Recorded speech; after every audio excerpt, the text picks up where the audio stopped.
If you want to see change in your child's eating habits without pressure, constant mealtime battles, or the shame you grew up with, you're in the right place. Welcome to Family in Focus. I'm Dr. Wendy Schofer, the pediatrician helping parents lead meaningful change without harm. Here we focus on the connection and practical shifts that help families thrive at every size. Let's get started. Imagine your kid says to you point blank, "I hate how I look."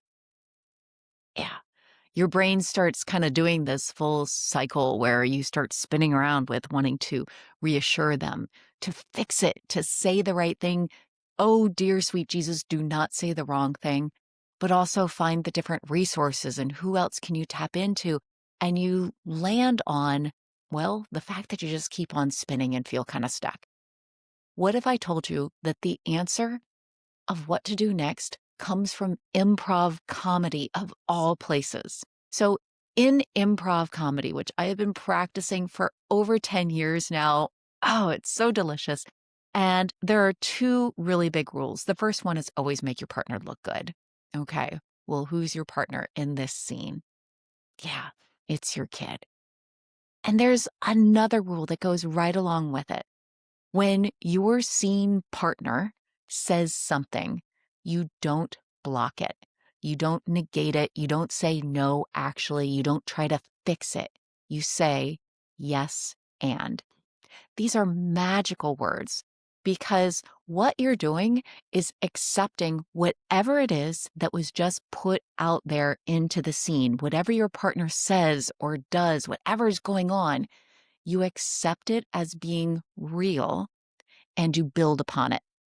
And this is a thing with kids who are struggling with food, with their bodies, how they fit into the world. They don't need to be corrected. They don't need to have everything changed and fixed. They honestly just need a seen partner, someone who's there with them.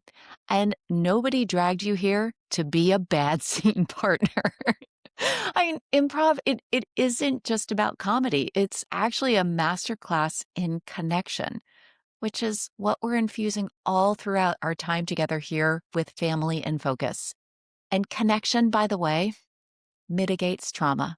It mitigates the stress that each and every one of us is experiencing every day, adults and kids alike. So I want to walk you through a framework that I created for using yes and off stage.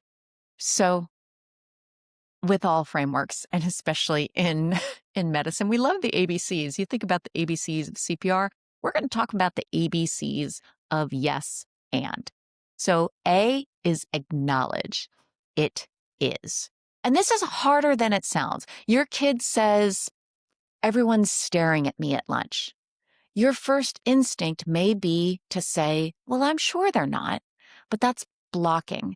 It's killing the scene and it's negating what they're saying.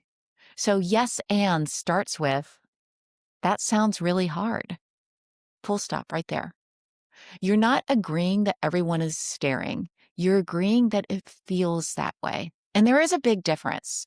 That difference is everything because you are right there with your scene partner. Then you move to B. B is building on. This is where the and comes in. Okay, so you just said yes to what they are already telling you exists. It is. Now we're going to build on. So you add a layer, not a solution and not trying to give them a lesson, but you add a layer of curiosity. Tell me more. Or perhaps, and I'm wondering, what is it like for you? And this is where I will go to the grave using the language of experimentation. It's about experimenting with curiosity instead of trying to correct or fix what our kids are experiencing, just leaning into more. Tell me more about it. What you're doing is you're detecting patterns. You're trying to tease out a little bit more about what your child is experiencing. And the cool thing about patterns is that they can be shifted. They don't need to be fixed. But you can't shift what you haven't acknowledged and learned more about by getting curious. And then The C. The C is, yeah, you guessed it, connection. Connection. Okay. This is where you're moving from kind of like the face to face energy, which often is, kind of like interrogation, to being shoulder to shoulder with your child. Let's figure this out together. Perhaps you may even want to say, can we think about this together?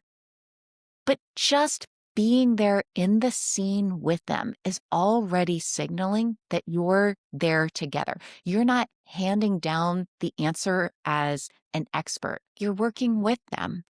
You're scene partners. Partners.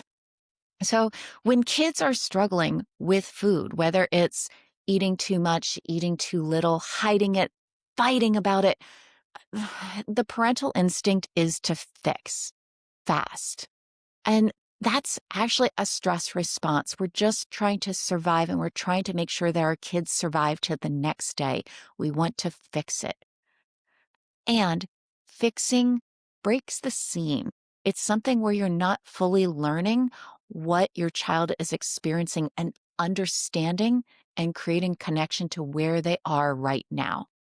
Yes, and does not mean that you're approving of everything. It means that you're acknowledging what exists and you're staying in the room, in the relationship. And this is where the real change happens, not in correcting or fixing it, but in connection and working together and building over time. So you don't have to be the perfect parent. You do not have to say the perfect thing. There is no perfect thing, by the way. You just have to stay in the scene. So remember, A, acknowledge what they're sharing is real. B, build on with curiosity. And C, connection. Connection is the answer. Stay shoulder to shoulder because you are allies and you are working through this together. Your relationship is what matters first. That's it. That's the whole framework. So try it this week. Nothing is too big, nothing is too small to try this at home. It's totally an experiment. And experiments do not have to be one and done. In fact, we learn so much more by repeating them. If this landed for you, I would love to keep the scene going. You see what I did there? Yeah. Come find me at wendyschoffermd.com. I work with families exactly on this, and we infuse improv throughout our work within Family in Focus.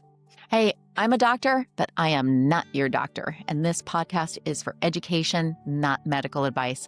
Take what fits, please leave what doesn't, and remember, be gentle with yourself as you lead the change that you want to see in your family. Hey, check out this next episode where we're talking about how weight stigma is appearing in the doctor's office and what you can do to create change for your family.